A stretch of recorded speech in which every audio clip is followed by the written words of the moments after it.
It's all stupid anyway. But you just should just become destabilized. Break the habits that you find yourself in because you're not there. We all want to know who we are. We all want to know what to do next in life. We all want to know this. We all want to know that. But to know these things, you must become destabilized in your current expression and like just become manic. I don't know what else to say. Like just who gives a shit, you know? Like you're in the middle of life. Fuck it.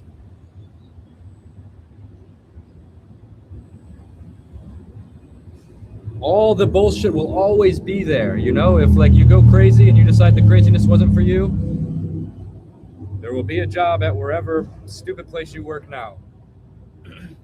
But I don't know, it just feels like on some level it's like we are in a universe right now. And we don't realize that we are actually in a universe in a strange experience. It's so strange to be alive. But we fill this strangeness with things that are so mundane that it hypnotizes us from being able to recognize it. We go to school, we learn the history, we learn how to be a person, we learn this. And those are necessary for society to function, but it's not necessary for the spiritual understanding. And the spiritual understanding is the only thing that matters. Really, it's the only thing that matters. This is just a big test. Can you move through the material world and see through it? Become destabilized and manic in your steps on this planet because it's irrational that you exist. This is what it means to be the artist or the poet, the person that steps into the irrational.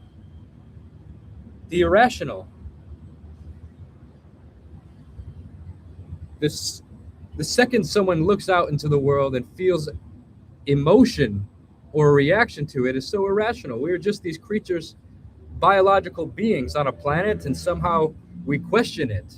Do you see the irrationality of it? That we fall in love, and that this love, look how irrational love can make us. Everything is so irrational.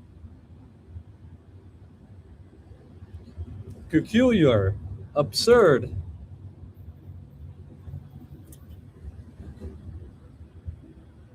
unusual, spiritual. This is what it means to be spiritual. People think it means to be spiritual is like, I don't know, sitting somewhere quiet with an incense burning, listening to Krishna Das. These things are spiritual, but true spirituality is destabilization to the character that you are playing. Realizing that you can be any character and that character is just a choice.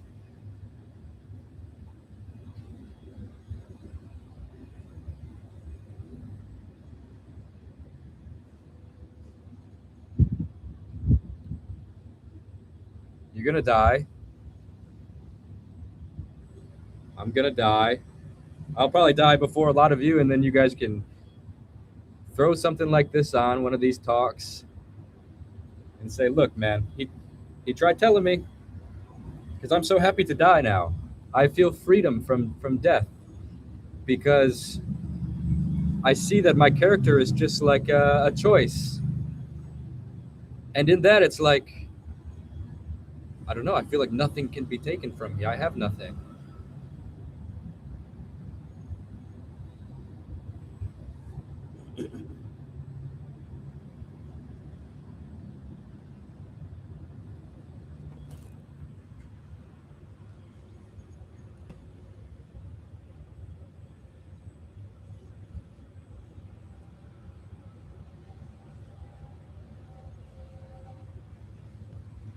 But don't listen to me. I don't know anything. I'm the worst person to listen to. But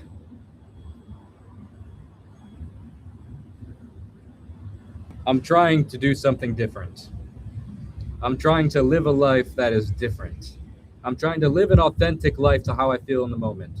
And most of the time, how I feel in the moment is, again, irrational and stupid and bad choices.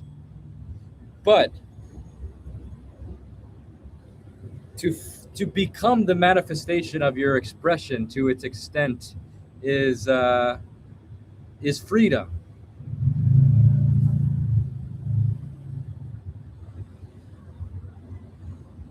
Because no one does what they feel, no one says what they mean, no one does what they want. One day, oh, I'll bite my tongue.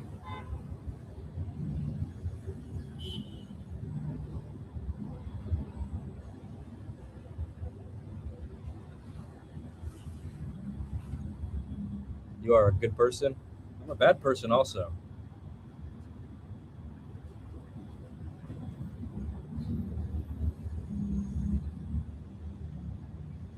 If you stop labeling them as bad choices, you would be fine. Why? Because sometimes it is bad choices, and it's okay. Unless we want to view the world as so free flowing that things like good and bad have no distinction. But I feel like that's what gives the life the juice. Is to say, oh fuck, I'm a fuck up right now in this moment, and I now have an opportunity to not be a fuck up, or to continue the fuck up hood to its fullest potential. There's just something beauty in it. There's something poetic about like just walking away and hopping on a boxcar, a box train, and just like jumping off, drinking whiskey with bums.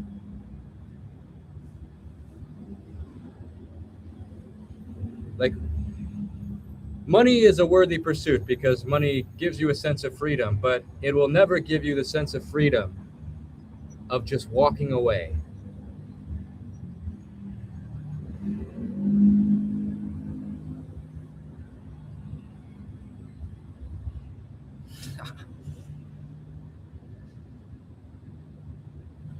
Someone said I look like a turnip.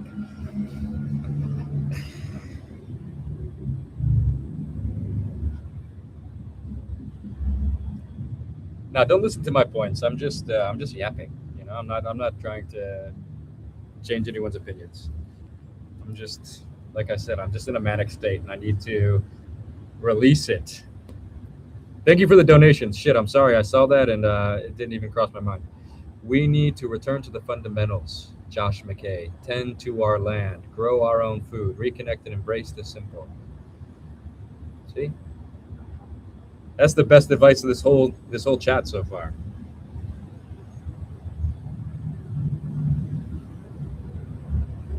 When was the last time you tripped? Oh man, a long time. A few years at least. I'm tripping right now. I get it. You know, like a lot of people need to go to the jungle, to the Amazon to experience some psychedelic experience.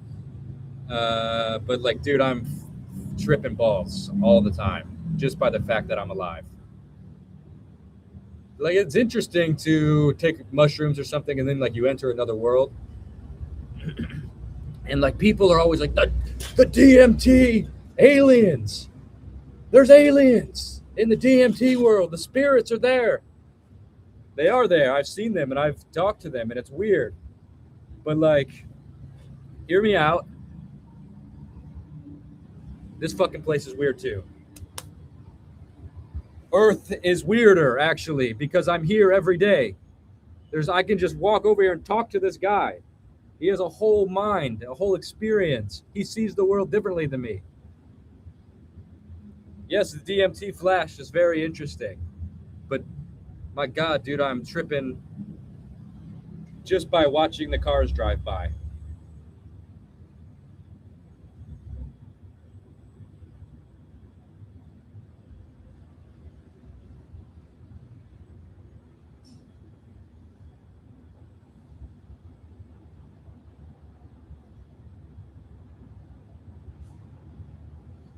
You can also have such crazy trip by watching UFC on Paramount. What did you think about the White House? I thought it was amazing. It made me feel proud to be an American. Let me tell you, boys.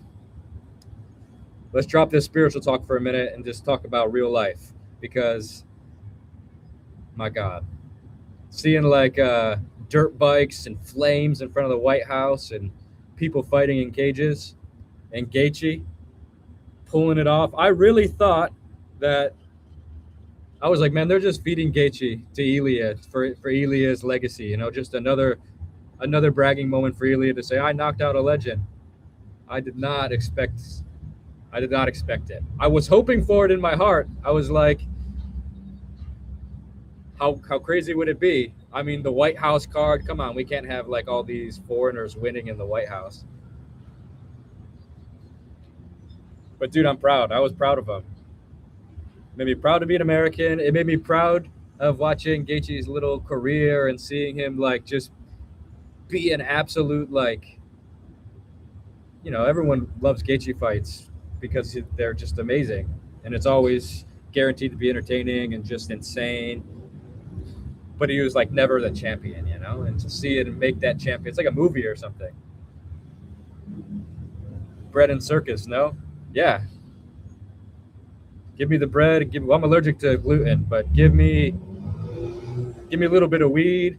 Give me a little bit of circus. Entertain me, dude. The world is collapsing. At least give me some entertainment as the world falls apart, as the country I thought was sustainable just crumbles in my fingertips like cheap plaster after one storm. Come on, dude. I'm only in my 30s, and America's falling in my lifetime. Please forgive me if I want a little nostalgia. Some dirt bikes and men fighting and drinking beer and smoking ciggies.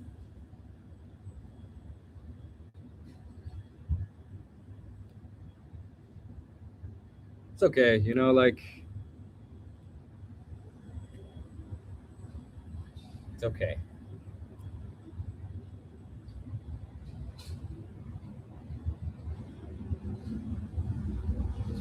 But you're right. Yeah, you are right. Ultimately, they're just entertaining us as the collapse happens, so it's easy on us. Here, peasants, watch these people fight. Don't worry about all the shit we're doing on islands. Here, what do they call it? Goy slap. Sorry. But like, you know, whatever. Life is fun. The empires, the dark side, what is it? Darth Vader's team, they're always going to be there. Once America collapses, someone else fills the role. Empire after empire, the evolution and morphing lines of the map have changed. But, you know, at the end of the day, we are still just going to be normal people. We love our family. We like to have fun, and we like to just enjoy ourselves. I understand that like everything is political right now, and it's important for us to focus on that and to be pursuing a better world. But at the same time, we cannot let it control our emotions so much that we are just like not able to enjoy the little things.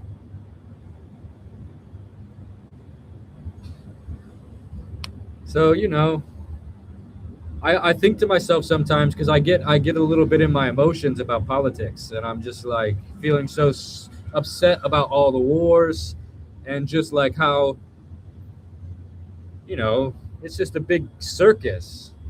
Like someone said, it was just a big circus. And my whole life I've seen that. You know, I grew up in the 9/11 era, so it's like, fuck. I've never gotten a break from these wars and from you guys trying to, not you guys, but these politicians trying to destabilize the Middle East and trying to just brainwash us. You know, now that we have the internet and we've been around for a little bit, the brainwashing becomes so transparent. It's just like, man, you guys are not even really trying anymore. I mean, it must still work, but I don't know.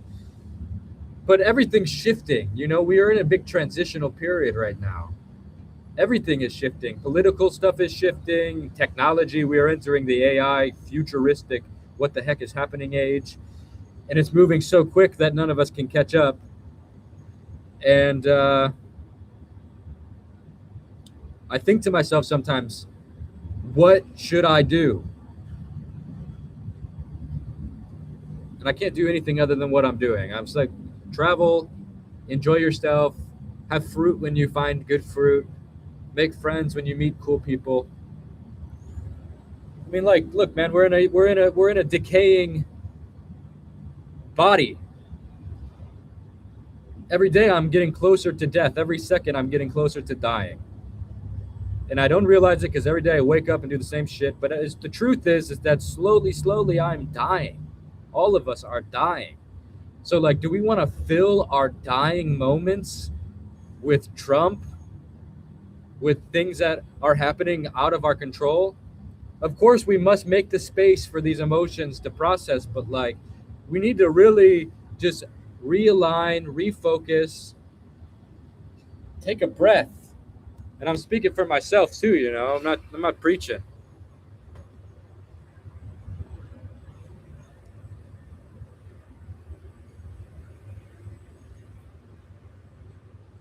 Speaking to my family,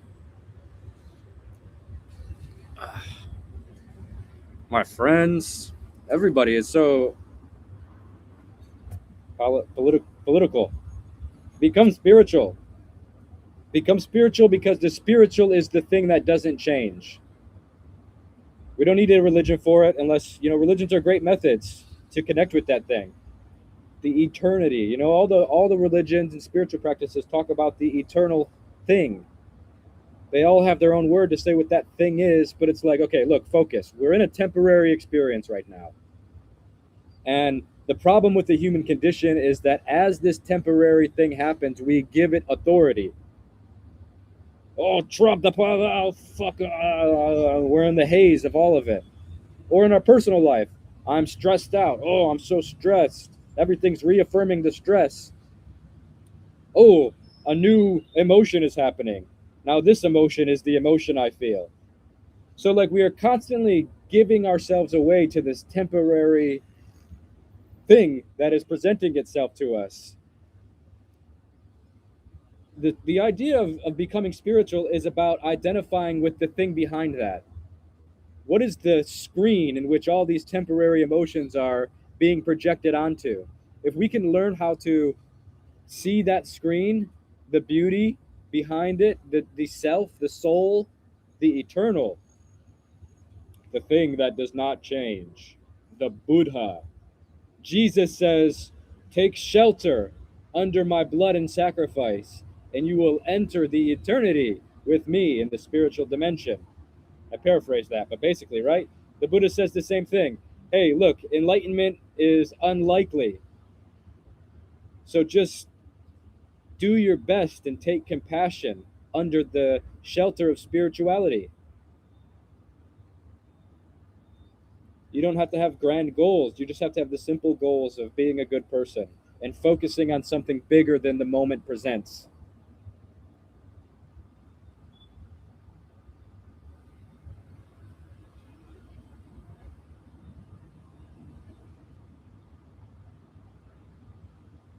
Teaching us, though, we're learning.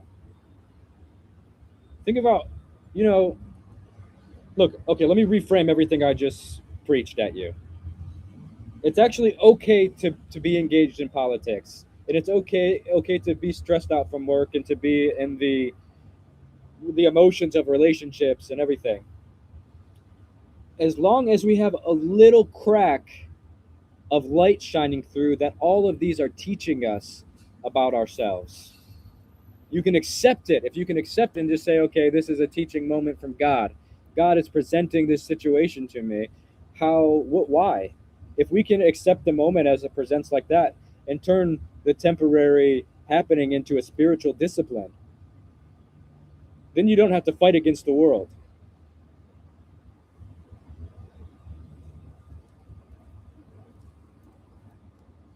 I had to deal with Kundalini alone. Everybody deals with their Kundalini alone, brother.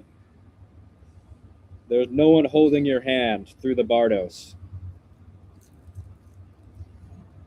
Maybe the Buddha and Jesus, if you're focused enough, but even they're going to let you walk it on your own and just remind you along the way.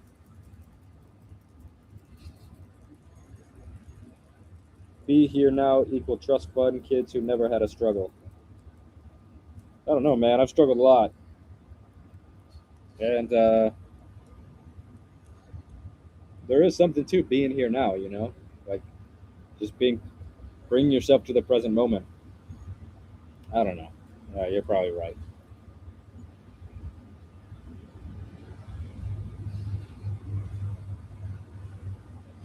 Your Ishtadeva holds your hand. Yeah, as much as your imagination allows.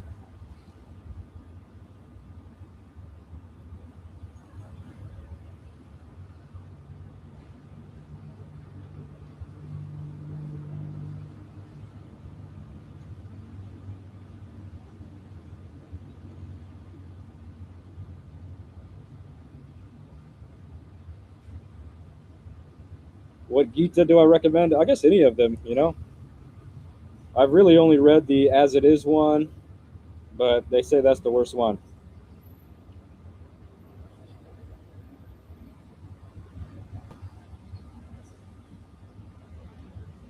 You want me to read a quote of the Gita, my favorite part?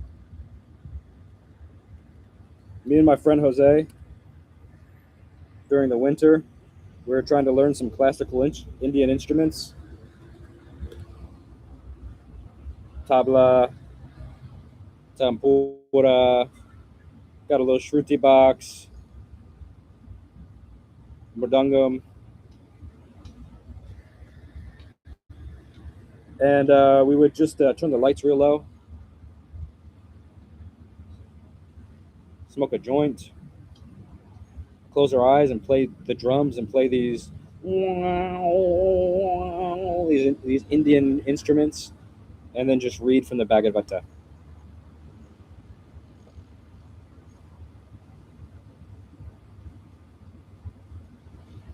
And read it out loud with passion.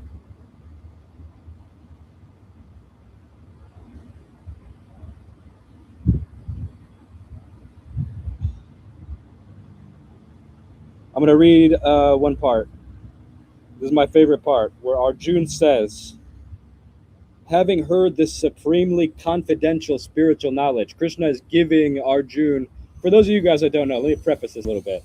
The Bhagavad Gita is basically like a guy in a manic state being confronted with the material world. Oh my God, all these things are happening. What do I do? How am I supposed to react? And Krishna comes and walks him through it, kind of.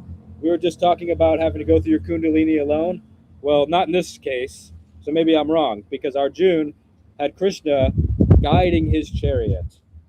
And there's Krishna's explaining everything to Arjun. And Arjun, he doesn't fully understand what's happening. He doesn't know that Krishna is like Krishna. And he's saying, Krishna, you've been giving me this confidential, this secret spiritual wisdom, and you've just revealed it to me out of compassion. And now all my illusions about the material world are gone. And I have heard of you in detail about the appearance and disappearance of all living beings. Because Krishna is telling Arjuna, like, he's explaining that the temporary nature of reality. Look, man, it's all temporary. Don't get so caught up in it as being the thing, the permanent thing. It's just the happening. The sun goes up, the sun goes down, a breath goes in, breath goes out, night, day. Don't get so caught up in thinking it's going to be night forever. And Arjuna is saying, I see that you are who you declare yourself to be, which is Krishna. I see you. But I desire to see you not in this form that you have come to me in as Krishna, this blue human looking guy. I want to see who you actually are. Show me who you are for yourself. What do you really look like? Reveal your true cosmic form. O mysterious God. O Lord of all mystic powers, he says. If you think I'm strong enough to see, kindly reveal the imperishable cosmic form. And Krishna says, behold, my hundreds and thousands of wonderful forms of various shapes, sizes, and colors. Behold, Arjun, the entire universe with everything moving and non-moving, assembled together in my forms. Whatever else you wish to see, observe it all within me. But you cannot see my cosmic form with physical eyes. Therefore, I grant you divine vision. Behold my majestic my majestic opulence, my majestic. Sri Krishna displays his divine opulence to Arjuna, and in that cosmic form, Arjuna saw unlimited faces and eyes. All you guys that took psychedelics know exactly what's happening right now. Decorated with many celestial ornaments and wielding many kinds of divine weapons. And just think about, the deep psychedelic spaces where you're just like in this intense wind and there's just infinite fractals in every direction spinning, and technologies and wisdom, and every universe is just blazing there. If a thousand suns were to blaze forth together in the sky, they would not match the splendor of this great form.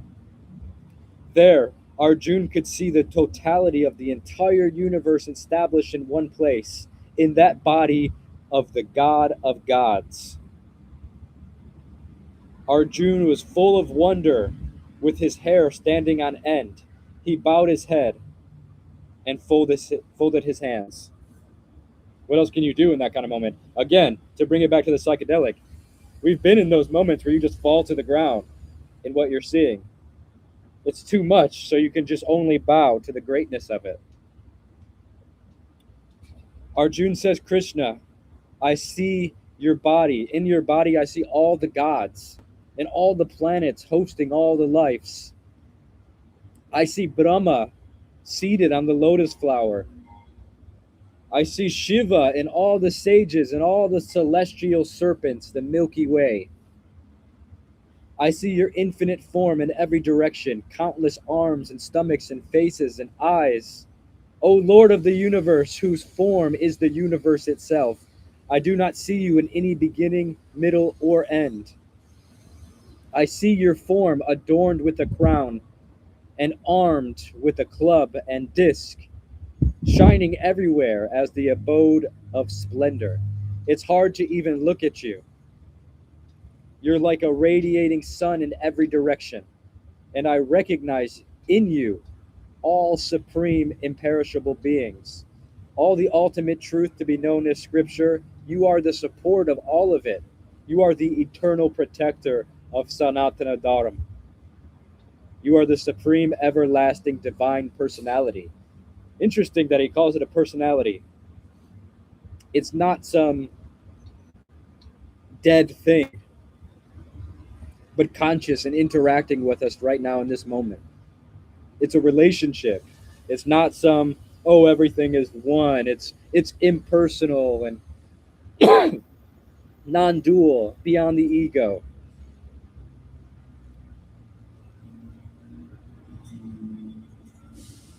I see the space between heaven and earth in all directions is your energy. And I see that all the planets and celestial gods are taking your shelter by entering inside of you. All the gods and the sages, the Buddhas, the saints, the Jesuses, the everything are entering into the mouth of God. Krishna actually sees, I see your mouth bearing many teeth, terrible teeth, resembling the raging fire at the time of annihilation. I forget where I am and I do not know where to go, completely terrified. I see all the kings, all the generals, everybody rushing inside of your fearsome mouths.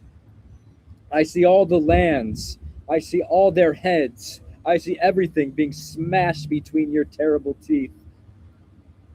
As many waves of the rivers flowing rapidly into the ocean, so are all the great warriors entering into your blazing mouth. As moths rush into with great speed into fire to perish, all of the armies are entering with great speed into your mouths. Your fiery tongues, you're licking up all the host of the living beings, devouring them all. You are the scorching of the entire universe. Tell me who you are. This is Arjuna seeing Krishna's real form. Seeing everything being ripped apart in terrible teeth. And he falls to his knees and says, have mercy on me. And you know what Krishna says? This is so interesting. Think of like the shriek of a minor note on a piano. Ding! All the air gets sucked out of the room. And just like a voice trembling like thunder. Krishna says, I am time. Kala. Kali. I am time. Destroyer of worlds. And I have come to engage all people. Therefore, raise your hand in courage and enjoy your life. Because you are already slain by me. You are already being eaten in my teeth right now. And then Arjun goes to like continue to bow and then apologize. He apologizes like, Krishna, holy, I'm so sorry for eating in front of you. He apologizes for eating in front of him. I'm so sorry for lounging around you. This is a big teaching. For one, it tells us something interesting about God. And you know what else Krishna says? He says, all beings, let me get the actual quote so I don't mess it up. This is a good one because this one gives me a lot to think about. Because it's such a paradox. But Krishna says a deep truth about the nature of God and yoga. Bhagavad Gita, chapter 9, verse 4. The entire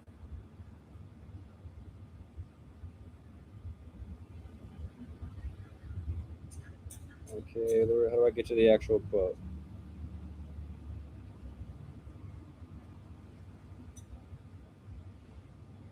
Krishna says, by me in my unmanifested form, through my formless form, all things are pervaded.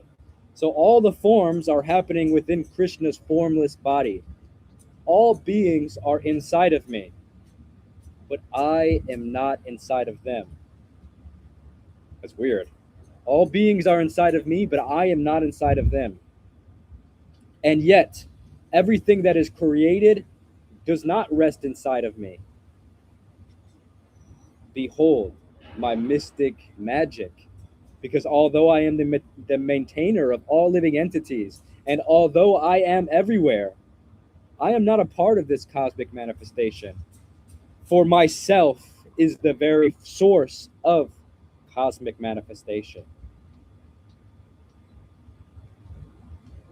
Understand that as the mighty wind blowing everywhere, rest always in the sky, all beings are created, rest in me.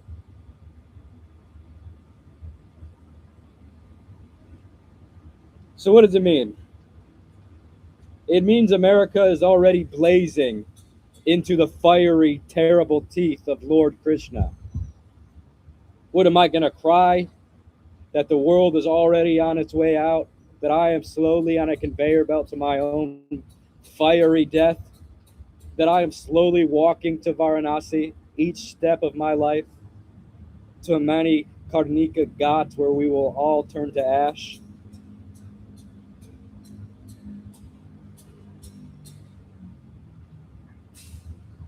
Is there anything to care about?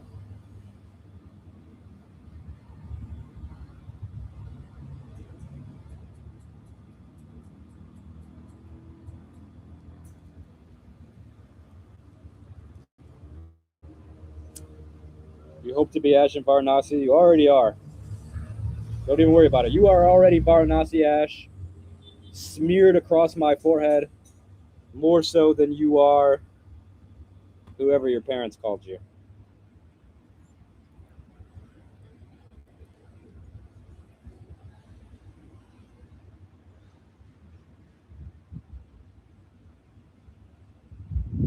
Hello from Brazil. Shama.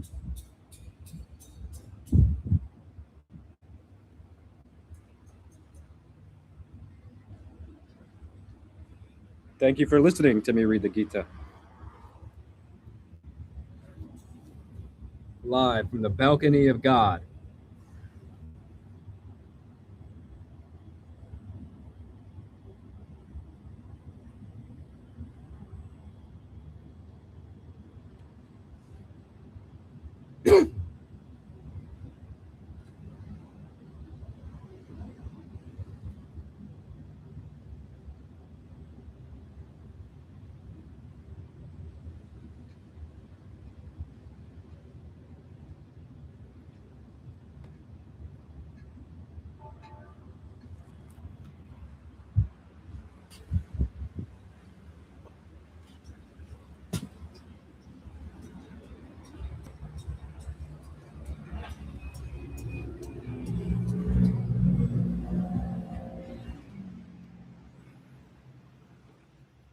Laptop's dying.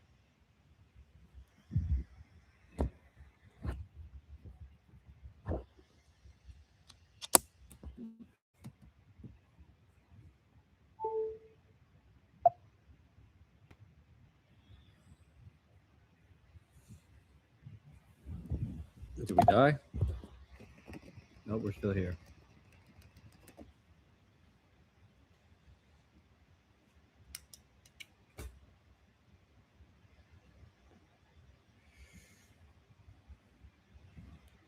Hallelujah.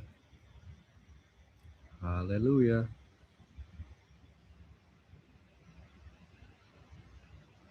I do remember Potato Baba. I love Potato Baba.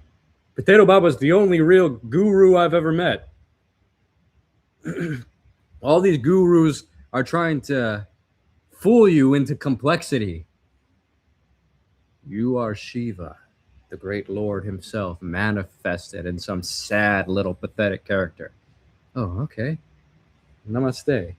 Potato Baba's like, look, who cares? Eat potato. Nothing else. Focus on one thing. You don't need all the variety. All the variety and complex questions and everything is just going to confuse you. Here, have potato.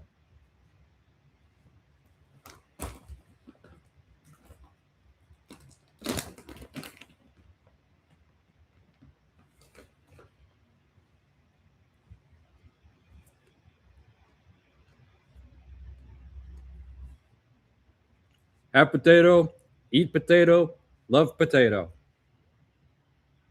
What more is needed?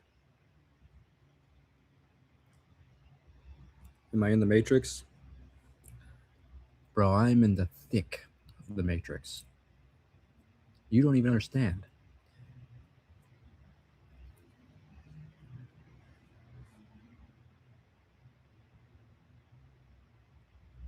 I'm so in the Matrix that I'm controlling it.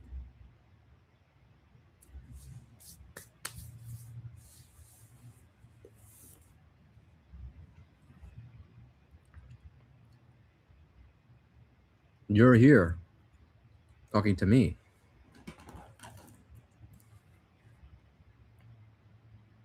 Potato. Be potato. Do you see? This is what it means to control the Matrix. Actually, Potato Baba is controlling the Matrix. That's really controlling the Matrix.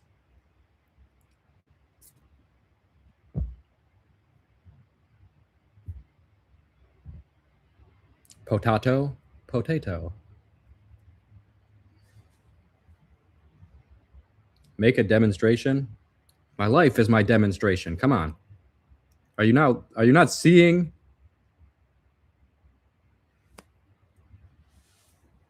Just see a little bit. Your life is a demonstration.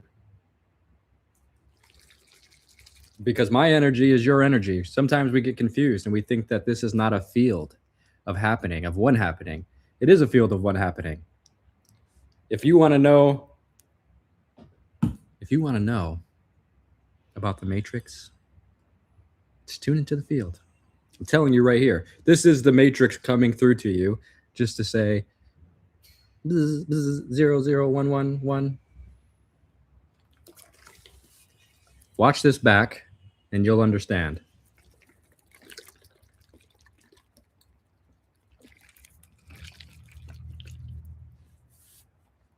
It's a web. That's right. The weird wide web.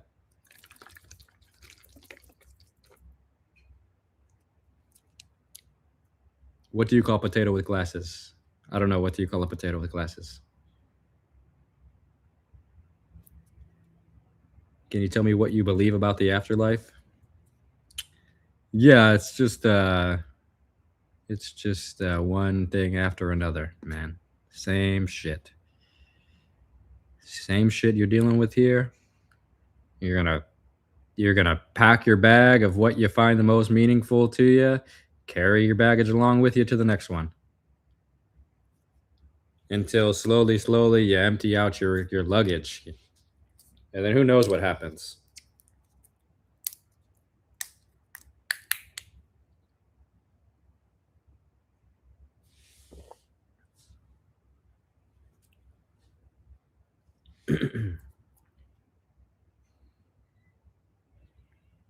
Does the racial divide exist because we live in Kali Yuga, separated from oneness?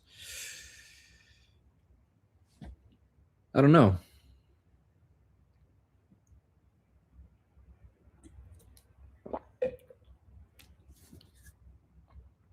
Thanks for putting out great videos. Thank you. Look, I need advice from you guys. And I don't even know why that this is even a hang up for me. Like, now that I'm about to say it, I kind of even feel a little bit dumb. But I do just want to be honest and I just want to ask for some advice because I don't know. It's a struggle I'm having and it's a very stupid struggle, but I'm just going to say it.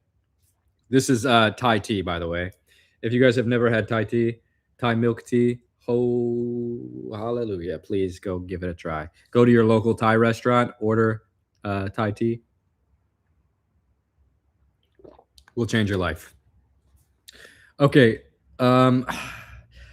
So look, I never really understood the YouTube business. Like, as all of you that have followed me, I never do brand deals. I did a couple back in the A Place for Humans podcast days, but like, I intentionally did them on the podcast. That way I didn't have to like put them in my normal videos because it just feels so, I don't know. It's like, I'm gonna talk about like God and stuff and then put a fucking Dove deodorant. Yeah, well, okay. Well, just before we talk about why Jesus sacrificed himself on a cross for you, let me just promote this Ridge wallet. Discount code Dakota, by the way, and that's real. That's ironically, I don't know if it still works, but if you go to buy a Ridge wallet and type in Dakota, it'll work. You'll get a discount. But I don't know. So look, I'm trying to play the YouTube game now, where that's why I started a second channel, because I want to sort of experiment with different types of videos. And I feel like when I do that on my main channel, on this channel, that I get kind of punished by YouTube. Like it doesn't, the algorithm wants to know who to give your videos to. So there needs to be a consistent format. It's not really, it doesn't reward experimenting. And like, there's a lot of stories I just wanted to talk about, you know, like I just wanted to sit down and talk about how I've integrated some of these things now years later. And I guess I could probably put that here on this channel, but well, my second channel actually started because I wanted to have more raw content, but then it kind of changed into what it is now. I don't know. I don't even know if any of you guys have watched it, but long story short, is it too much to start a third channel? Because I just want to start a third channel where I don't edit a video. It's just like this live stream where I just go sit in the field and I talk about God and I don't even think about it. I don't got to put no big edits. I don't got to put no crazy music. It's just me and a camera and just talking about however I feel, like a journal or like a manic episode I'm going through, or just like when I become mad for love.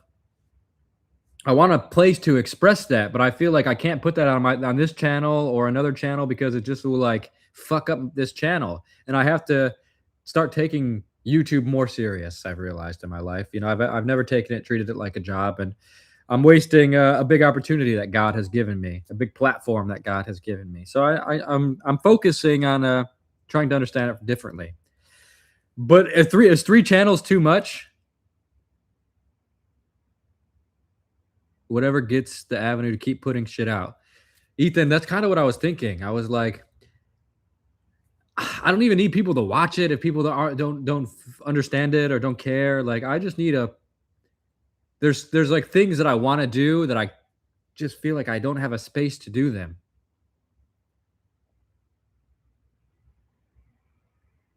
Because some people were like, "Oh, why'd you start a second channel?"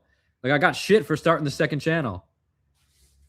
So I was like, "Oh, maybe three is if I start three, everyone's just gonna be like, oh fuck, I'm just unsubscribing from all of these, just fucking dickhead."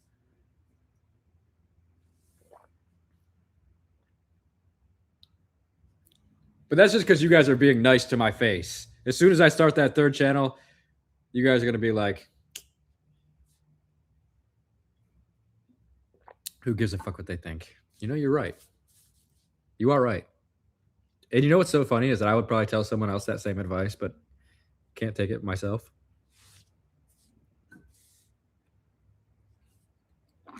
Yeah. Yeah. Okay. You're right. You're right. Be Here Now Network. No, I don't own Be Here Now Network. You think I own Ramdas's podcast network? Come on, brother. I just do a podcast on that network. And I haven't actually promoted that much. I don't know if you guys know this, but okay, for one, Ram Dass, you guys know Ram Dass. If you don't know Ram Dass, please learn the Ram Dass story. There needs to be a movie. Basically started the LSD revolution in the 60s, 70s, a whole spiritual bridge. He gave people, I feel like in those days we were just discovering psychedelics and we were just discovering opening our minds. There was the Vietnam War. There was so much racial tension. Not much, it's not much different than it is today. But everything was new back then. They didn't have the internet and everything. So they were just in the streets. It created a big counterculture where people just took their clothes off and they just started smoking weed. They grew their hair long. They grew their beard. Women stopped shaving their armpits and took their shoes off and started taking acid. And Ram Dass was a Harvard professor experimenting with psychology through acid. Excuse me. And I mean, come on. Insane story. Ends up getting fired from Harvard because he gave it to undergrads. And then they just start this big protest across America. Timothy Leary and Ram Dass, and they start writing all these books and connecting it to spirituality. And Bob Thurman was there. I have a podcast. Speaking of what the story is bringing up to the Be Here Now network, I have a podcast on the network called The Flowerhead Show, where I talk about my time with Ram Dass and some of my stories in India. And I interview people like Bob Thurman, who just passed away last week. RIP Bob Thurman. But we just did a podcast a month ago. And I met him 10 years ago when I was with Ram Dass. And so that'll be coming out in a couple days. So go and subscribe to the Be Here Now network to watch that podcast because it's an emotional one if you know Bob Thurman and that he just passed away. Also, so just to bring it back to Ram Dass and then we'll come to Bob Thurman. Ram Dass, incredible. What an honor to have been with Ram Dass and to have any part of that story. I do feel some responsibility to keep the magic alive. The Be Here Now is sphere magic, because what Ram Dass has offered the world is understanding that God is accessible. That's what I've learned from Ram Dass, is that God is accessible. And that you don't need to do like, when these guys would go meet Neem Karoli Baba, like Ram Dass and them, they would say, when you go to meet a guru, you have all these questions. How do I become enlightened? I'm going to ask him, how do I become enlightened? The guru is going to tell me. So they go to Maharaji and say, how do I raise Kundalini? And Maharaji said, feed people. So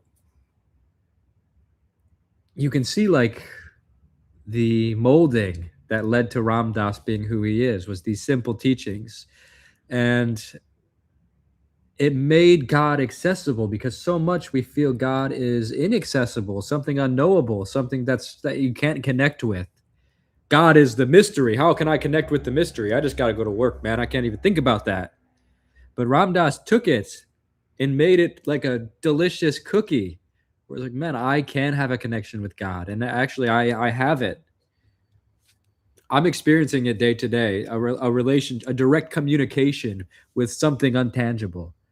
All of us are, you know.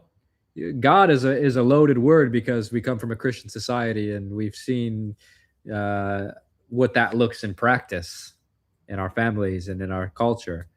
But reclaiming this word is actually a tantra. So I like to say God because I believe that there is a personality encompassing the universe that I don't know. It's a little bit suspicious, isn't it? I mean, come on, you're in a universe. It's all kind of weird and crazy, and you're you, and you get to be a character, and you get to have love, and you get to have meaning, and you get to have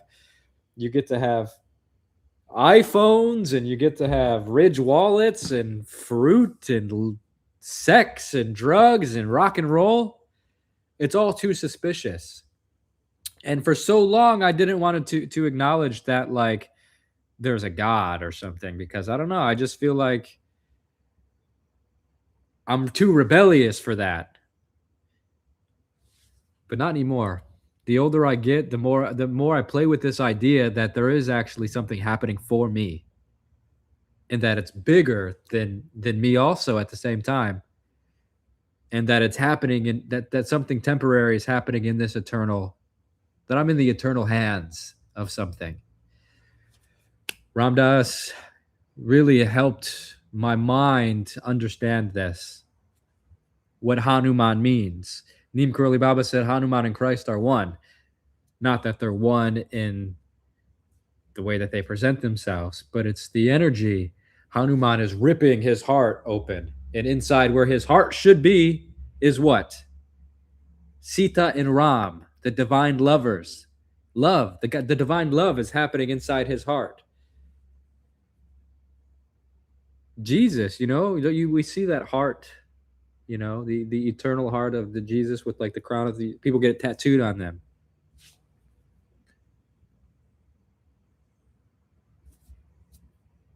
It's divine love, is if our heart can beat, the drum of our heart can beat with divine love, then that's doesn't require Kundalini awakenings or deep Vipassana 10-day retreats or ayahuasca or anything, because the mystery becomes in your hand.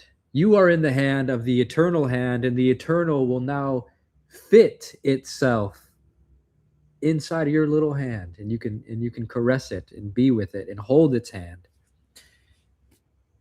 And so not to bring it to Bob Thurman. Bob Thurman was the first Westerner to be ordained as a monk by the Dalai Lama in Tibetan Buddhism. This is a big honor. I mean, we're talking like back in the 60s. And Bob Thurman was a scholar and very interesting person. And he was with Ram Dass as a professor at Harvard. And he develops a lifelong relationship with the Dalai Lama. And he becomes a monk. It's his dream. I'm going to become a monk.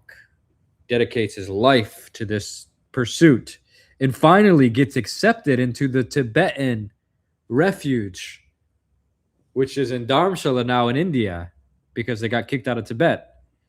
So he becomes a champion for free Tibet, which still today, free Tibet, man. I went to Dharamshala. There are Tibetans living in India that have no passport. They're not citizens to India. They're not citizens of Tibet. They're just people living. And India won't give them citizenship. So they are stuck to this refugee area. And that's where the Dalai Lama lives. So Bob Thurman moves there and becomes a monk, becomes ordained in the Tibetan lineage of Vajrayana, which is the most intense my favorite Buddhist practice because it's so much focused on the afterlife, and it really resembles what the psychedelics show you. And these guys have dream yoga where they're waking up inside of their dreams and continuing to meditate. I'm sure a lot of you have had lucid dreams. You wake up in your dream, oh, holy fuck, dude, I'm in my dream. Oh, how weird is this? But these guys say, okay, I'm in my dream. I'm now going to continue meditating and just see how fractalized I can go. Bob Thurman begins hanging out with these guys, devoting his life to this. And there comes a moment, and this is just my projection of the story, but let me mythologize him because I'm just going to give you the bite-sized dream version that I have. Bob Thurman decides, you know what, actually this monk life is not for me. And he has to work up the courage to now tell the Dalai Lama that he no longer wants to be a monk. Imagine the privilege of being accepted by the Dalai Lama as the only outsider. And then, like, after a couple years, you're like, I don't know if this whole spiritual thing is for me. Well, he musters up the courage and tells the Dalai Lama, sorry, I'm no longer interested in being a monk. I'm here. The Dalai Lama makes him turn his robes in. You have to fold your robe and present it back to the Dalai Lama with shame. Maybe. That's how I would, in my head, I'd be shameful.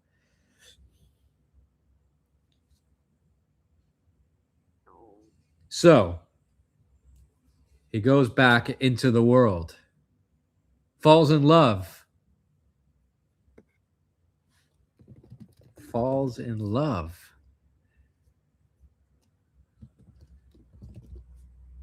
with Nina Thurman. Sorry, I was just Googling her name. I wanted to make sure. Nana Thurman. And she was a fashion model. Very beautiful. I got to briefly meet her one time. And, shout out to their family all going through it. But he falls in love with her, and they begin having a family. Now, check this out. He's still friends with the Dalai Lama and stuff, He's still invested into the scholarship. He was actually studying Buddhology in Harvard. I'm pretty sure it was when he was in Harvard. Buddhology. So, legendary guy. Now, they begin having babies. One of those babies is Uma Thurman. Uma Thurman. You guys know who Uma Thurman is? From Pulp Fiction, from Kill Bill.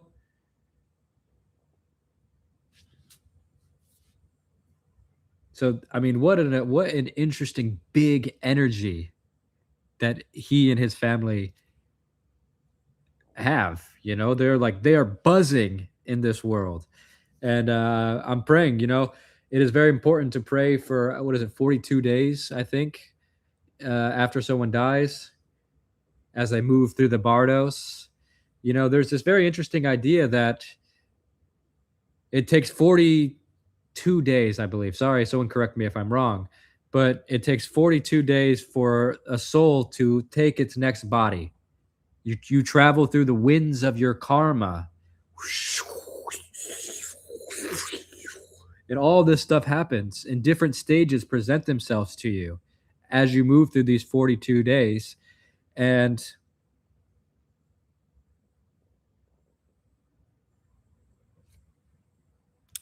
people are praying over your body. Like in Tibet, when you would die, your monk, your sangha, would be praying over you as you move through the bardos, hoping that the prayer cracks through and you can remember, so that you take a favorable rebirth or wake up, depending on your level of merit and your level of self-awareness in this lifetime, because you carry your baggage with you from life to life. All your attachments is going to be the entropy, the fuel that moves your thoughts and consciousness forward into the next body.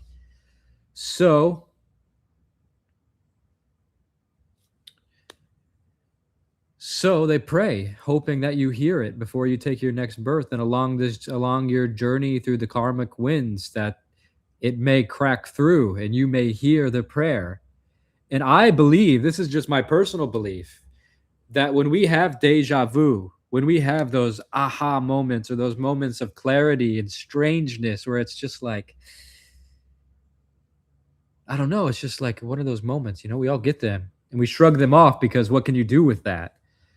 But I think we might be in the Bardos now, and I think that is the prayer coming through. They say that the bodhisattvas, that the Buddha, that the guru, that even like all these great teachers, they're praying for us. And that is the prayer coming through, and we're temporarily remembering. So, Bob Thurman, man. Robert Thurman, Dr. Robert Thurman. R.I.P. As you move through the Bardos here, and all of us in this room pray for you. And in this chat that me and him had, which will be today's Tuesday in Bangkok. It must still be Monday in the United States, right? So in 2 days and Wednesday on the Be Here Now network, which I'm honored to be on, to be a carrier somehow of the modern story of what these guys did. I mean, come on, I cannot fill those shoes. I'm pathetic smoking weed on a balcony, rambling about God and poetry. But I'm a master at wiggling. I've wiggled my way into insane places. And one of those insane places is the Be Here Now network. So, well, you guys, what is this balcony shit? Did I miss some kind of balcony inside joke? We're out of the balcony, boys. The laptop almost died.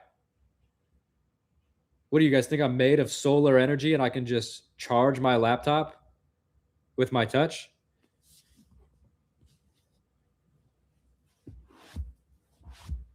All I'm trying to say, damn it, is go to the Be Here Now network, click subscribe over there, and watch the podcast that I've been making, okay? It's called The Flowerhead Show. You want to hear the song? The song is good. It's an AI song. Everyone gets so mad that it's an AI song. But you know what? I actually can agree sometimes we shouldn't always use. I don't know. Look, I'm on the fence about AI because it's like there's no stopping it, and it's giving a lot of creatives an expression. And I don't really think that like the way that we are using it is the big problem. It's going to be like these big companies like Meta and Google and the way that they use it. And of course, like anything, it's going to be blamed on us. Stop using plastic straws. You guys are destroying the ocean. It's like, yeah, maybe us talking to ChatGPT is not good, but at the same time, it's like point the finger at the big culprits. And that's just me making an excuse so that I can continue to use AI. But it is true on some level, right? Can we see out the balcony?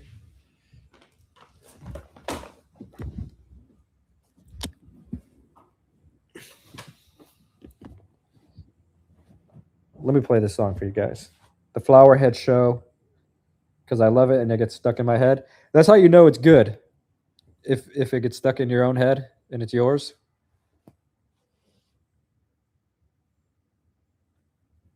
Unlock your stay for less with app exclusive prices. Download the free booking.com. Okay, come on, Booking. You ain't getting a free ad on my live stream. Be gone, demons. But this is a great podcast. Stuff that maintains the world that we kind of, because I talk about how I met Ram Dass, and it's just a fun story. But here is the intro. I love it.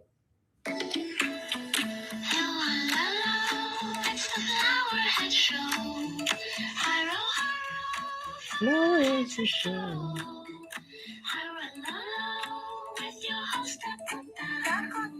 It's the Flowerhead Show.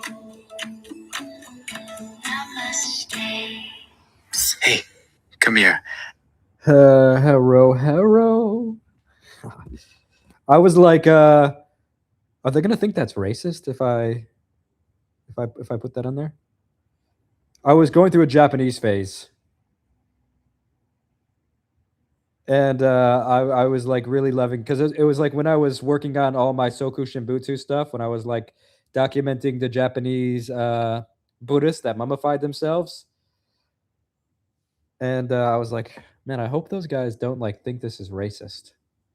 I was like, they're like, you know, that's gonna be an awkward conversation if they're like, hey, we like the song, but the hero is like a little, you know, but hero, for our heads a show. It's not racist. It's just truly beautiful. The balcony view is dope. Just feel like it could be doper.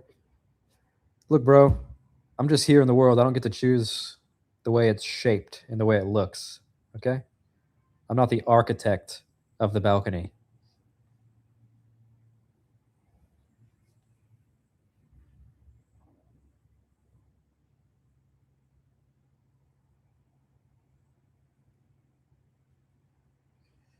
Who did the animation and music? I did the animation using.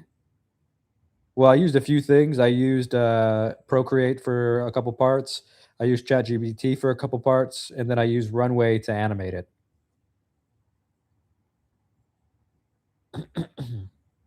And Premiere to edit it all together. And then the song was made with Suno.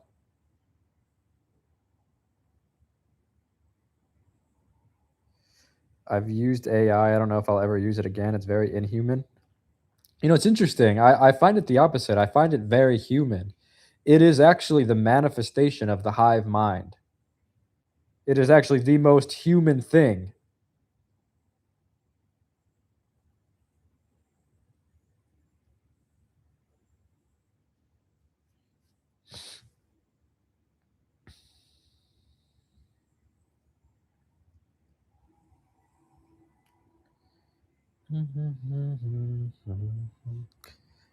Loved your poetry book. Oh, thank you. Do I have more? Well, I read poetry all the time. I don't know if I'll ever read another poetry book. I don't want to be it steals artist artwork without consent or pay. Yeah, I don't know about any of that specifically. I guess it has to scan the internet, right? So I guess it's by default using all of our information that we've uploaded. So, but I mean, really, every time you use a website, people are stealing your information. Someone copying an art style is should be the least of your concerns. I can probably type your name in and find your what school you went to and your fucking parents' house address. But I get you. I feel it. I feel it. These are all valid critiques. You know, we should be cautious of AI, but also be realistic that it's already fully integrated into society. You're using this app right now, and the whole algorithm is run by AI. All of Google's uh, entire platform is AI. When you talk to like Google Help and stuff, it's all AI. When the algorithm is shuffling and trying to understand your cookies because it's stealing your information and where you're located and where you're visiting and what you're Googling, and then trying to feed you ads and videos, that's all AI. So, you know, it's like we have to also consider the realistically our own participation in it. Because it's very easy to say, like, hey, don't make an image generation. But I think the true issue is beyond that. That's a very superficial, sort of easy finger to point because it's very obvious and we can see it, and it's not like being integrated in the background. But I agree with you. I'm sure if like I was a painter and shit, and some like Miyazaki, like when all people were doing the Spirited Away and type of stuff, if I was Miyazaki, I'd be like, oh, you fuckers. So I get it, you know. It's a very weird transition we're in right now. AI will never be a good cook. I don't know about that. I guarantee they already got AI chefs.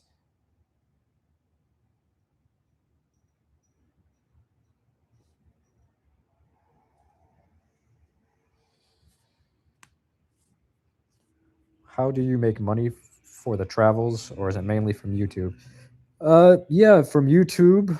I have a business partner in Turkey that we do tours in Turkey. He's a local. He works there, and I just send people to him, and we have some kind of business in that way. We're opening a hotel there one day. We already bought the property, but it's going to take us a while. Yeah, YouTube, Facebook. Um, I had a Patreon for a little bit. Some people still support it. Thank y'all for supporting it. I don't really use it. I'm sorry. Yeah, just little ways, man. Like I just try to any way I can, any way I can hustle. I'm hustling. But yeah, mostly from YouTube and stuff.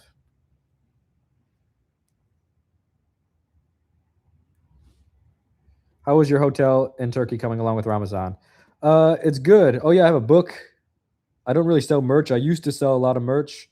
I will make some. I just made a new website. Please go check it out, dakotaofearth.com. And it's not fully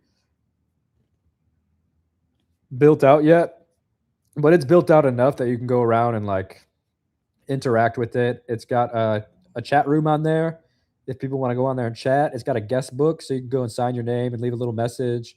It's got the Discord on there. You can click the Discord, join the Discord chat. There's 1,000 people in there. It's got photos of me when I was a baby. It's got someone asked about poetry. I got my poetry app, like my notes app on my phone, linked to the website.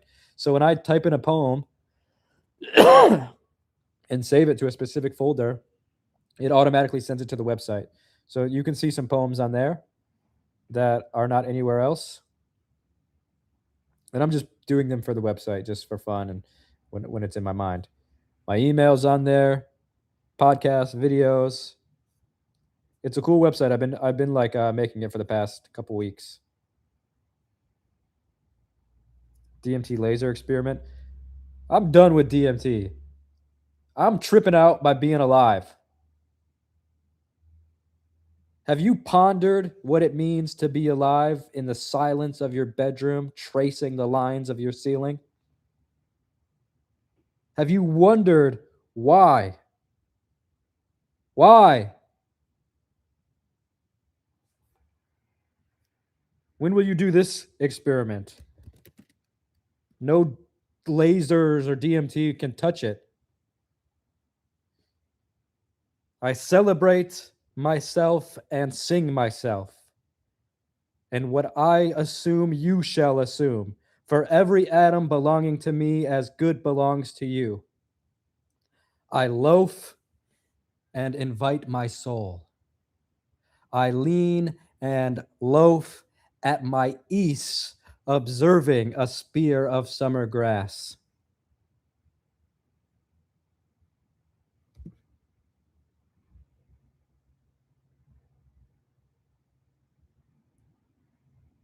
Houses and rooms are full of perfumes. Shelves are crowded with perfumes. I breathe the fragrance of myself, and I know it, and I like it. The distillation would intoxicate me also, but I shall not let it. The atmosphere is not perfume. It has no taste of this distillation. It is odorless. It is my mouth forever, and I am in love with it. And I will go to the bank by the wood and become undisguised and naked, because I am mad for it to be in contact with me. The smoke of my own breath, the echoes and ripples and buzzed whispers and love root and silk thread and crotch and vine. The sniff of green leaves and dry grass in the shore and dark-colored sea rocks and hay in the barn. A few light kisses, a few embraces, a few reachings around of arms. Have you reckoned 1,000 acres much? Have you reckoned the earth much? Have you practiced so long to learn to read? Have you felt so proud to get at the meaning of poems? Stop this day and this night with me, and you shall possess the origin of all poems. You shall possess the good of the earth and the sun, and there are millions of suns left. You shall no longer take things at second or third hand, nor look through the eyes of the dead, nor feed on the specters in books. You shall not look through my eyes neither, nor take things from me. You shall listen to all sides and filter them only from yourself. Because I have heard what the talkers were talking, the talk of the beginnings and the talks of the ends, but I do not talk of beginning or the end. What can DMT give me that I am not already seeing?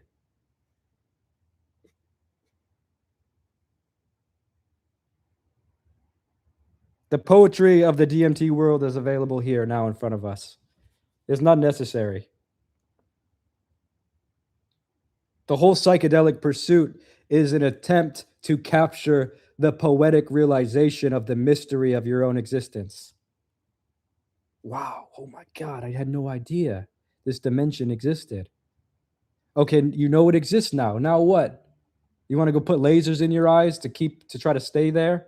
You are already there. This is why people in India chant Har Har Mahadev. We're already here, man. And you can just wake up and be fully immersed into the ocean of weirdness. DMT can't touch it. Yeah, it's cool. It's fun. Experiment, explore. Life is fun. But remember where you're standing.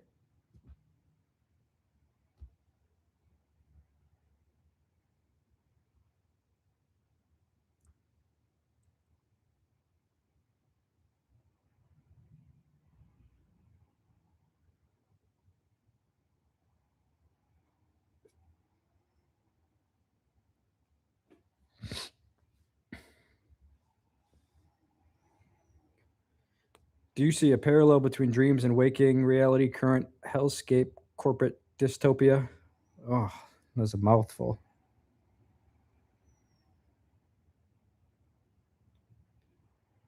Yeah, I don't know. It's all connected somehow.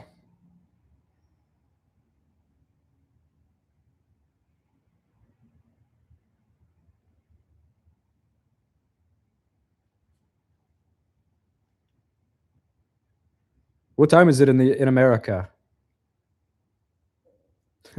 That's a funny question. God isn't all-knowing in any religion. Why give your power away? Yeah, keep it. Do what you got to do. Midnight. Only 9:22 in California? We rolled over a mountain in a Toyota truck.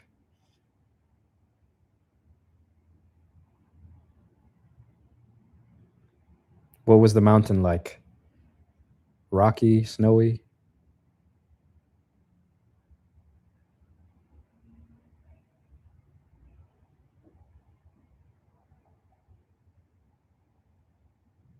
I've been spending too much time with the Hare Krishnas. I don't know what to believe anymore. That's a funny sentence. Yeah, I don't know. Don't believe anything. Who cares?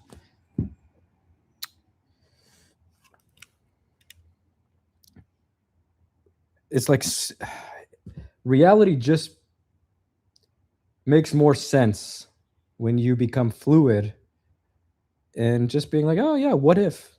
Maybe it could be. Maybe God could be real. Maybe God could be a blue boy playing with cows in a field. Maybe God could be a 33-year-old man nailed bloody to a cross, wearing a crown of thorns, being mocked and spit on by us. Maybe God could be a man in a cloud throwing lightning down to earth. Maybe there is spirits hiding in the mushrooms, in the ayahuasca. You know, I don't know.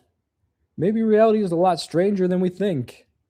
And when you can begin to play with that idea, it's like, it almost seems like it plays back with you. Like the strangeness starts creeping in under the doorway.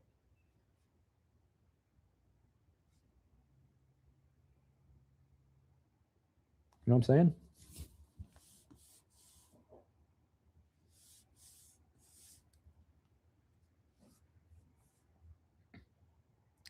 Maybe so, maybe no. Maybe yo, maybe flow, maybe go, maybe ho. God is mythical construct. No, mythical construct is what happens when a person experiences God. Because the human mind needs construct to make sense of the unknowable.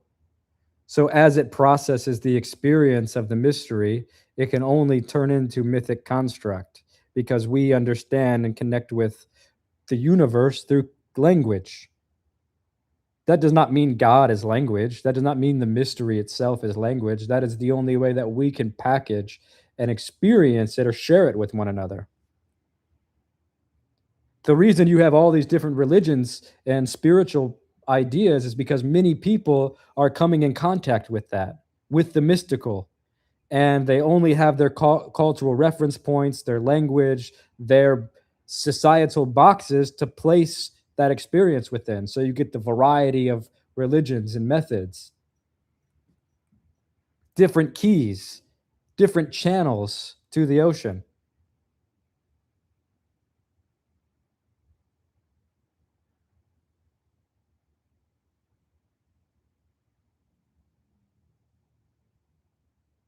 What's my birthday? June 13th, 10 days ago. The universe is a hologram. That's true. I believe you. I do believe you. But goddamn. But goddamn, is it a good one? You feel me? This is my apartment that I'm renting in Bangkok.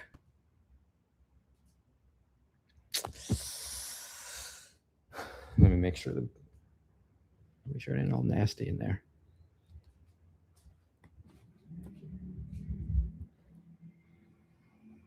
Toilet. Got a toilet. Hey, gotta have a toilet. You know what I'm saying?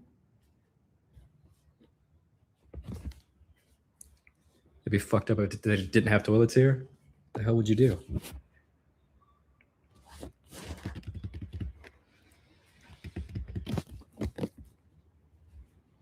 Oh, and this pissed me off. Let me just share some of my anger. I sat in this seat right here. Look, it's a nice seat, right? Oh, I'm gonna sit here and sit on my laptop. Check this out. Only has 3 legs. Come on, boss. Put the president on the phone immediately. I need to speak to the president. I fell. I fell when I sat in that. That's not a lie.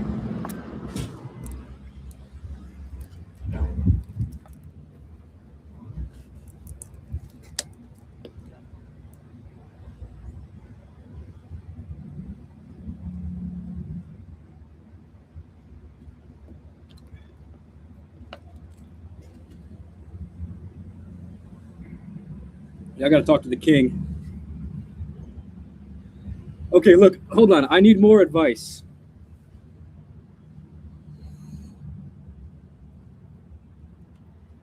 I have to ask another question.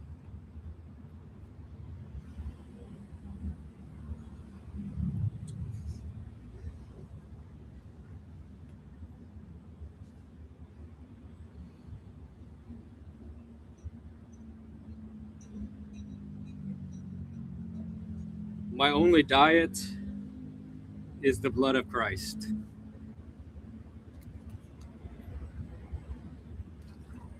And Singa water. Singa. World's best water. Coupon code Dakota.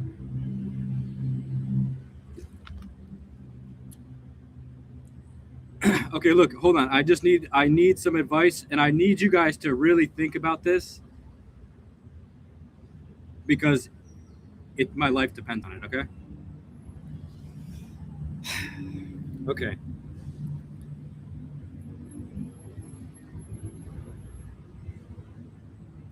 I got to think of the best way to frame it.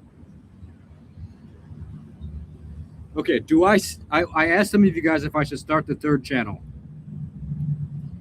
Okay, do I stay in Thailand and go up to the north to the mountains and just go to the rice fields and just make videos sitting in the field and talking about the meaning of free will and karma and why are we alive and my God, what the hell is happening? Or do I try to go to Israel with Seal? You guys know Seal? Seal on tour? He invited me to Israel and then to cross into Palestine. Or do I just go to Turkey and I just go and meet Ramazan and I have an apartment in Turkey and just focus on editing and catch up on life and be in Turkey? So do I stay? Okay, hold on. Let me just break it down. Option one, I stay in Thailand and go hang out with the Buddhists in the north and work on my third channel and also do podcast with my friend Jamie, who's cool. And yeah, I don't know. So go to the Buddhist areas in northern Thailand and work on my third channel. Go to Israel with Seal. And Seal's gonna get me. Me and Seal, if we continue to travel together, will die together because we are too crazy. Meeting cannibals and Seal was asking the cannibal how did the meat taste and was it good, and I asked him, does he regret it or does he like did he ever think about it? So like we can't be placed into crazy situations because we will just push the boundaries as far as we can. I'm surprised we didn't get eaten by cannibals when we were with them. And being in Israel with me and Seal, it would be very fun. But yeah, I would be excited for it, but also very crazy outcomes would happen from that. Or three, just go to Turkey and catch up on editing, and I can show you guys the hotel I'm building. And okay, 1, 2, or 3.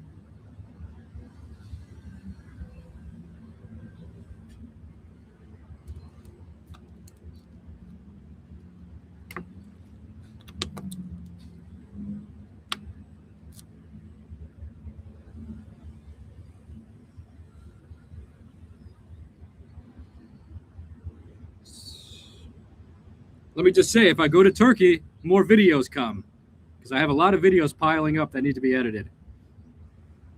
Go to Turkey with Ramazan. Good advice. 3, get your shit done. No procrastinating. Okay, I like that. I like that. I like being talked to like that. I need a little bit of dominance in my life. Only you know what's best for your path. The thing is they're all good for me. There's no path I can take that is not good for me. Seal. 2, 3. Rice fields. Oh, fuck. God damn it.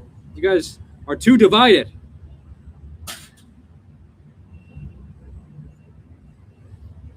How am I ever supposed to take advice from this mixed chat?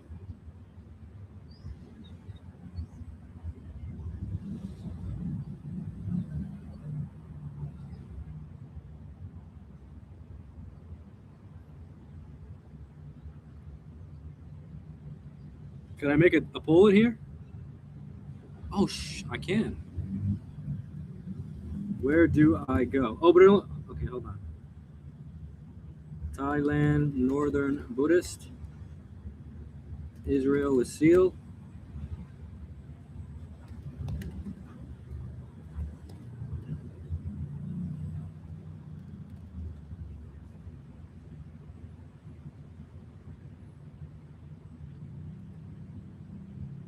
Did it work?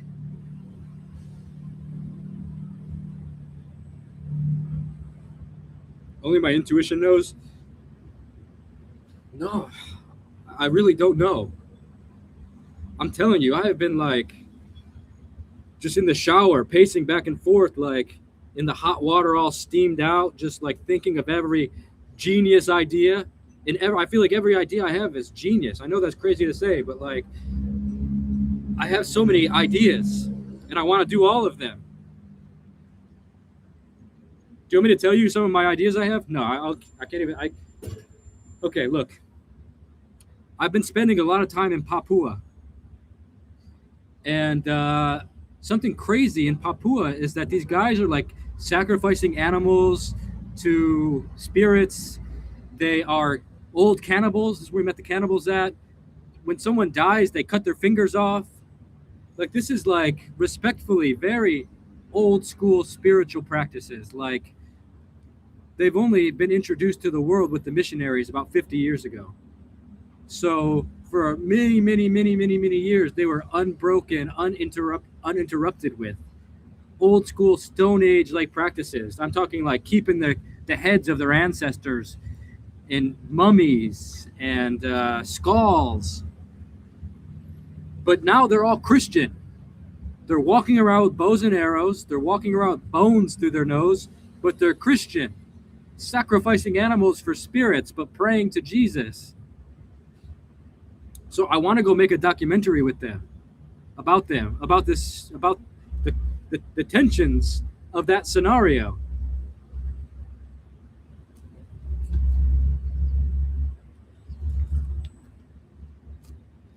Doesn't that sound like a cool documentary idea?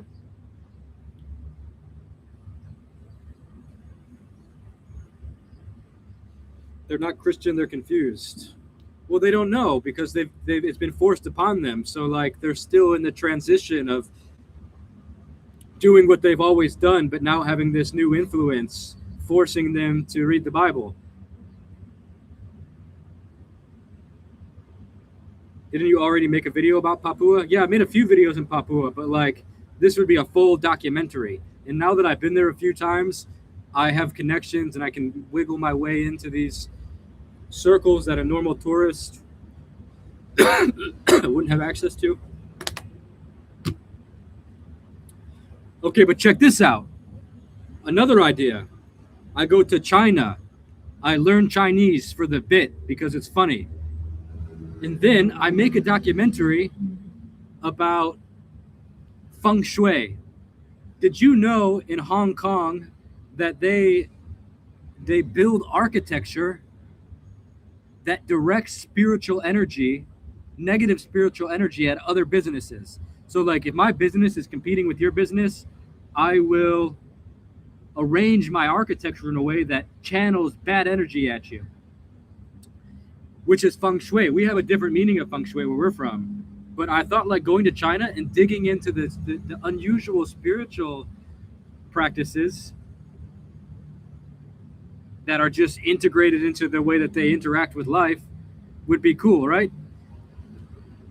Ni hao.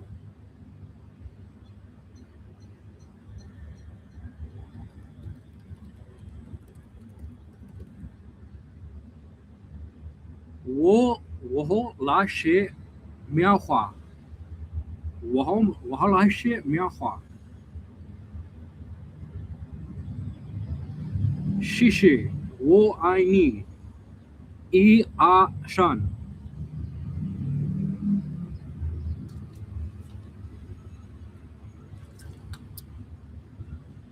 And also in China,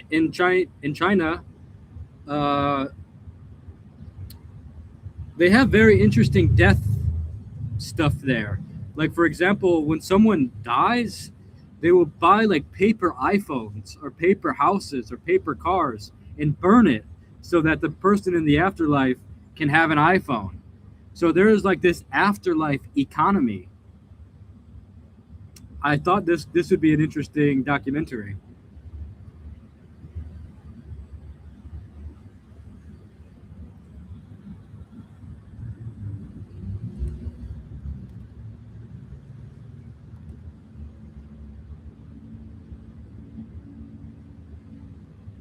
Wo jiao đặc kiết thá. Wo jiao.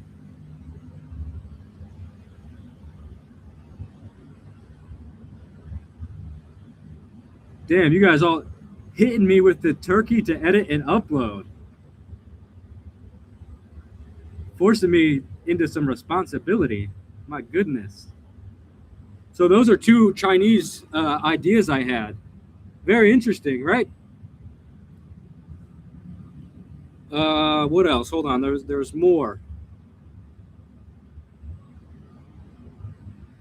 Oh, and then in Ethiopia, I have been working on a documentary about Ethiopian Orthodoxy now for about 2 years.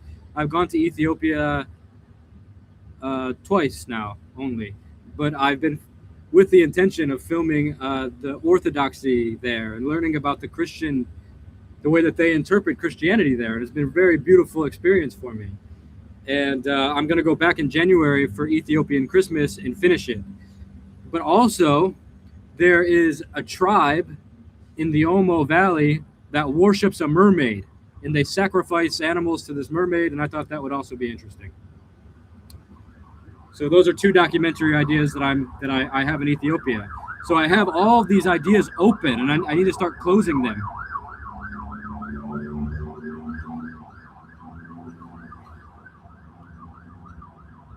So I need, what do I do? Which ones are the most important? The Papuan Christian warriors, the Ethiopian mermaid and Orthodoxy, or the Chinese videos?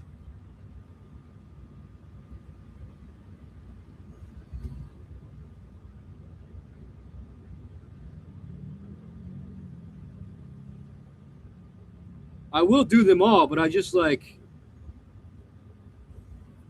don't know where to start.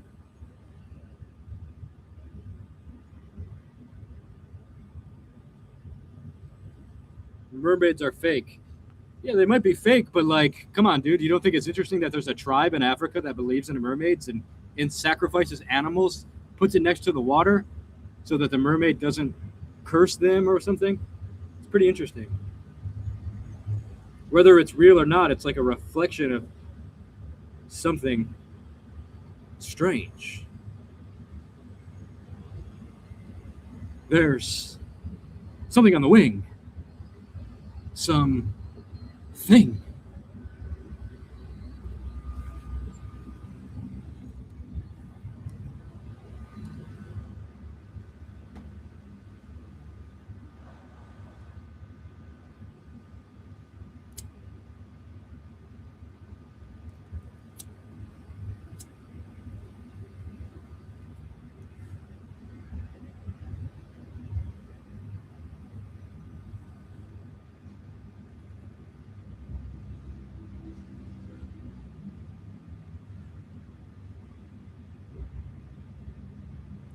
The Chinese ones feel very exciting.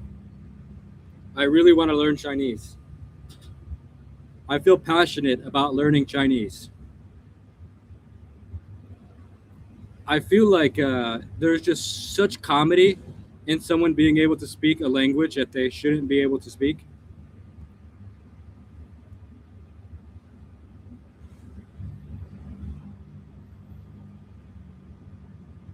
Porque español está normal, francés, pero de China a la verga. Está raro.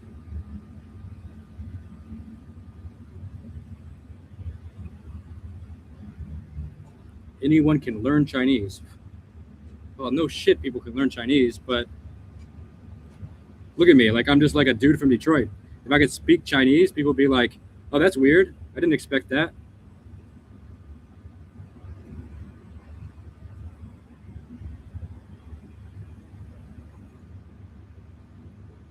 What is this, your first time experiencing comedy in your entire life?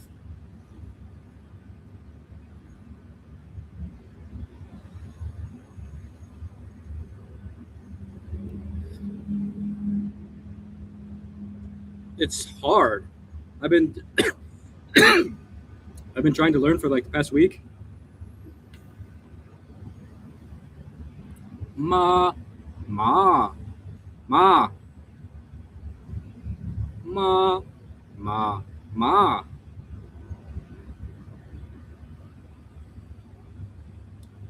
Ma means horse. Ma means mom. Would you do collabs with anyone? Yeah, I'll do collabs with anybody.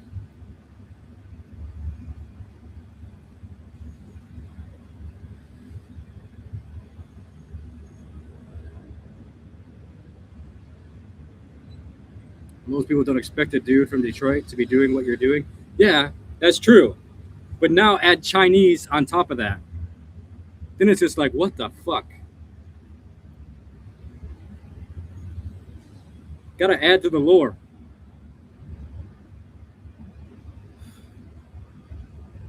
How did you ever score 900,000 subs? A Freemason? Well, for one, I'm a fucking lunatic.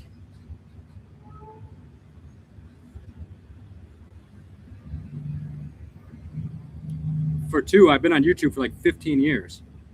I should have like 5 million subscribers.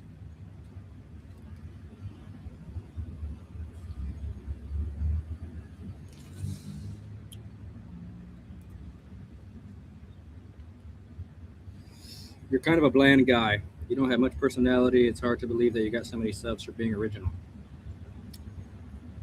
Yeah, maybe.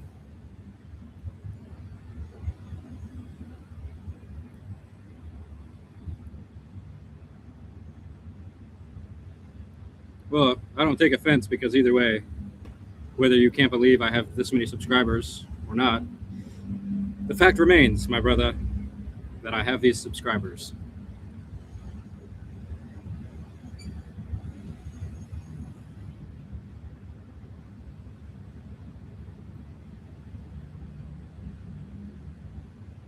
Holy, what happened to the man Koi Fresco used to make videos with? I don't know what happened to Koi. I heard he deleted all his videos. I know he's had a couple kids now, so I imagine he's just out doing dad life.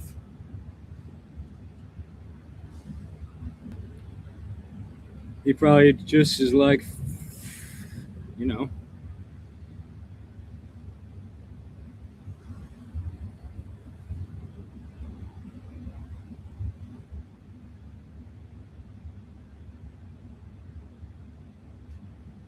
Have not talked to him since those days.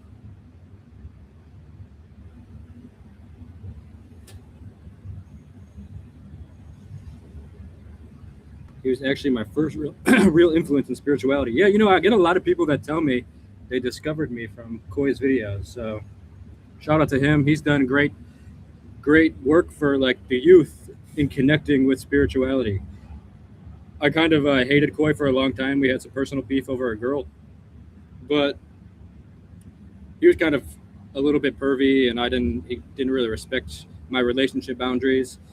But in retrospect, we were like in our early 20s and just like young and dumb, and you know, we had like YouTube subscribers and stuff, so people thought we were cool, and you know, stuff happens. And yeah, I can honor that he, like, beyond all that stuff, like, was totally a little figure for introducing people to spirituality. So it's like, you know, gotta respect it. Real gotta recognize real.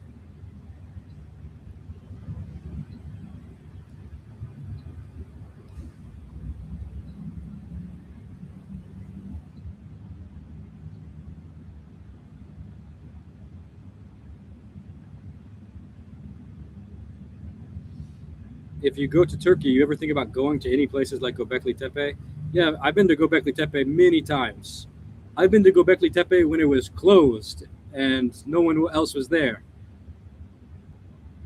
I know the head archaeologist also. His name is Lee Clare. I talk to him sometimes.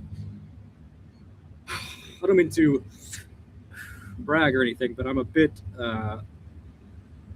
I'm involved in the archaeology world, you could say. Especially with like Göbekli Tepe and stuff. I love those things. And my partner that I work with in Turkey, he works with the government and is involved with Göbekli Tepe and all that kind of stuff.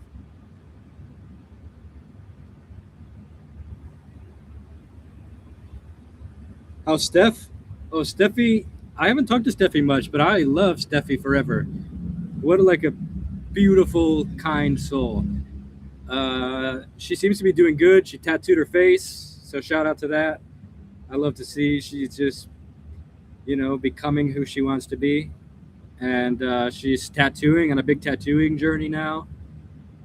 So, yeah, I love her, and I love her boyfriend's got the same name as me, which is funny. But I love them.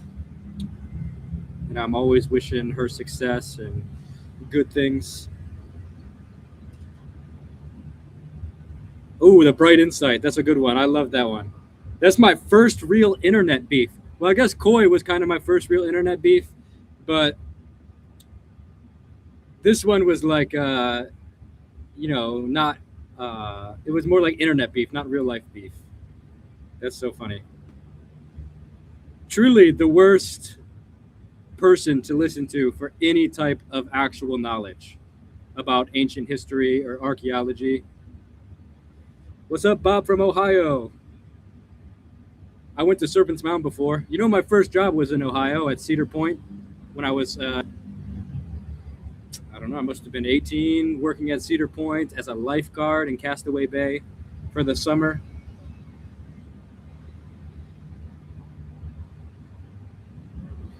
Your recent Duncan stream and video, I know you had the past podcast episodes and comments. Yeah, if you guys like Duncan Trussell, I was just on the Duncan Trussell Family Hour, Duncan's podcast. I'm a big fan of Duncan. What an honor. Me and Duncan have been talking about doing that podcast for years, and I'm so happy it finally happened. And it was the perfect moment for it to happen because I'm now a little bit more mature and can express myself differently. Is this the actual balcony? This is the balcony. Holy fuck, dude, my laptop is on fire right now, but this is the balcony. That's my t-shirt. I'm doing some laundry.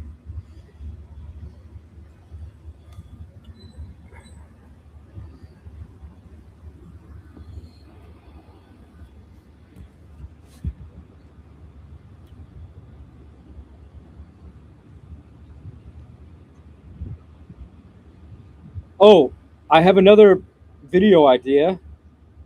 Check this out. Someone in here is going to love it. So it's too late because it's happening right now as we speak. But do any of you guys have any idea about Lithuania? The country in Eastern Europe? I've never even considered going to Lithuania. Never thought about it, never Googled it. But in Lithuania right now is the midsummer celebrations, where the whole country basically maintains the old pagan celebrations of midsummer.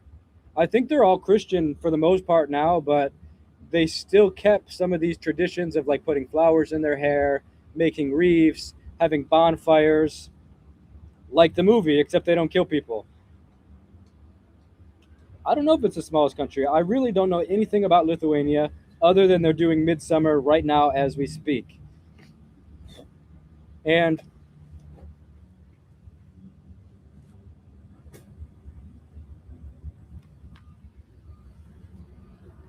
I want to go next year. And I want to like learn about all the pagan traditions that are still alive. Apparently Lithuania is like the last real pagan stronghold.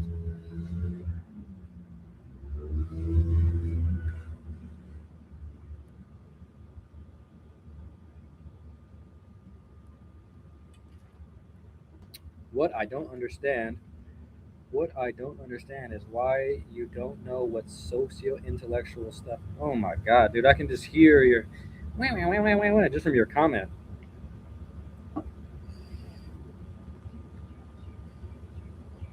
You don't understand the socio-intellectual 60s. Come on, bro. Relax. We're on the balcony. Catch the vibe, dude.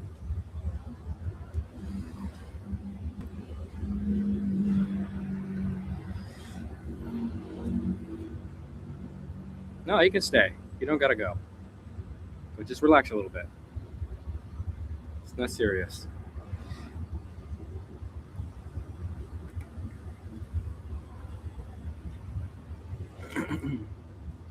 I'm a Gemini.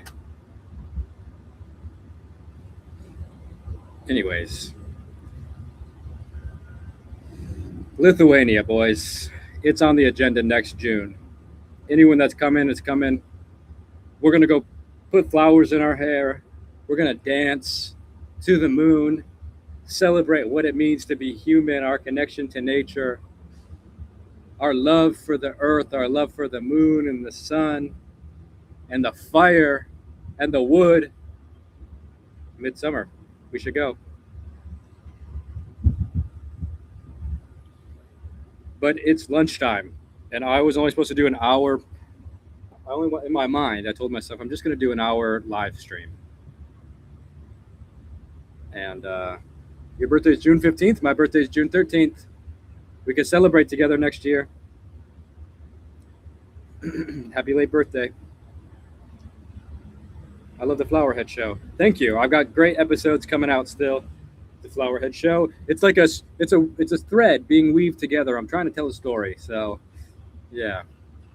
I have to chip away at the beginning of the story first. You know, I'm building the lore for the Be Here Now Network people. So, anyways, I'm getting off this, okay? I have to eat lunch. It's lunchtime here. Enjoy your night, everybody. Turkey, thank you. Take off your shoes. Put flowers in your hair. You said it. You said it. You said it. You said it. Look at this view. Look at what we have done to the earth. Here we are. God bless it. All right, we're gonna go to 2 hours exactly. We got about 45 seconds. I'm actually a Taurus. You know what? You're right. You're right.